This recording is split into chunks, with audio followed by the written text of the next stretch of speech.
ఐదేళ్ల పాలనలో విద్యా వ్యవస్థను వైసీపీ నాశనం చేసిందని మంత్రి లోకేష్ విమర్శించారు.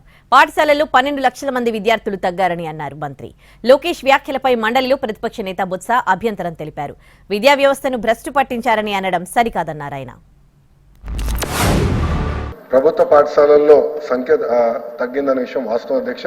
సుమారుగా 12 లక్షల మంది school education, board of intermediate కలిపితే సుమారుగా 12 లక్షల మంది విద్యార్థులు తగ్గిపోవడం జరిగింది అధ్యక్ష.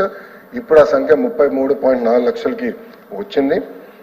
ఎందుకు జరిగిందంటే అది గతంలో కొన్ని అనాలోచిత అంటామా లేదంటే కొన్ని సంస్కరణలు చర్చ లేకుండా ఉపాధ్యాయులపైన, పిల్లలపైన, వాళ్ళ తల్లిదండ్రులపైన రుద్దారా అనేది అది షార్ట్ డిస్కషన్లో చాలా డీటెయిల్గా డిస్కస్ చేసే అధ్యక్ష.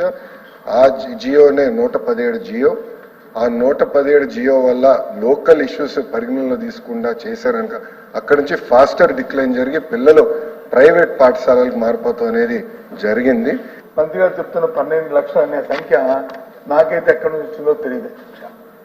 దయచేసి ఇది వాస్తవ అధ్యక్ష. మొత్తం మనం ఎక్కడ మూడు రాష్ట్రం నుంచి తీసుకున్నప్పటికీ కూడా ఏ రోజు కూడా 12 లక్షల స్టూడెంట్స్ వచ్చి ప్రభుత్వ పాఠశాల నుంచి ప్రైవేట్ పాఠశాలకు బదిలీ అయ్యారనే సందర్భం ఏనాడు రాలేదు. ప్రకారమే చూసుకుని లేదు ప్రత్యక్షంగా ఒక స్టడీ టూర్ లాగా ప్రత్యక్షంగా సభ్యులందరినీ తీసుకుని మాకు కూడా చూపెట్టండి. ప్రభుత్వం ఏ ప్రభుత్వం వచ్చిన తర్వాత ప్రభుత్వ విధానాలు ఉంటాయి. మీ విధానం మీది.